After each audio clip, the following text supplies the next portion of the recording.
इचलकरंजी शहरासह कोल्हापूर कर्नाटक राज्यामध्ये गाड्या चोरणाऱ्या दोघांना शिवाजीनगर पोलिसांनी ताब्यात घेतले आहे। त्यांच्याकडून 7 मोटरसायकली जप्त करून सुमारे 2,05,000 रुपयांचा मुद्देमाल हस्तगत केला आहे। यामध्ये पवन लोकरे, राकेश माने या दोघांकडून 7 गाड्या पोलिसांनी जप्त केल्या आहेत। शिवाजीनगर पोलीस ठाण्याच्या डीबी पथकाने ही मोठी कारवाई केली आहे।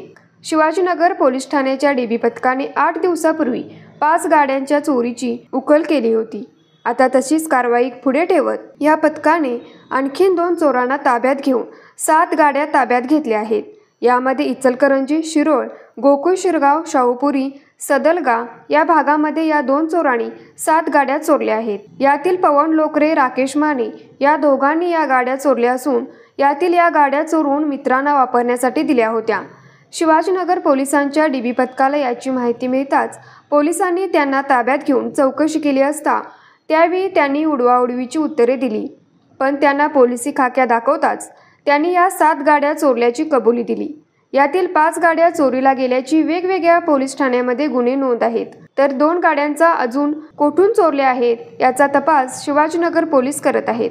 या 8 दिवसांमध्ये शिवाजीनगर पोलिसांनी 12 गाड्या चोरीला गेल्याचे निष्पन्न केले आहे।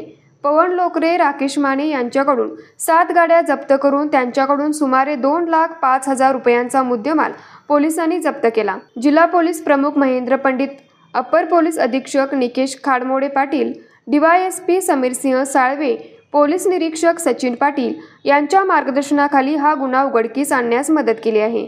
यामध्ये डीबी पथकाचे रावसाहेब कसेकर, विजय माळवदे, सुनील बाईत, सतीश कुंभार, सुकुमार बरगाले, पवन गुरव, अरविंद माने तसेच शिवाजीनगर पोलीस ठाणे, इचलकरंजी शहर वाहतूक शाखा यांच्याकडील पोलीस कर्मचाऱ्यांनी हा गुन्हा उकल करण्यास मोठी मदत केली आहे। न्यूज मराठी 24 साठी विनोद शिंगे, कुंभोज।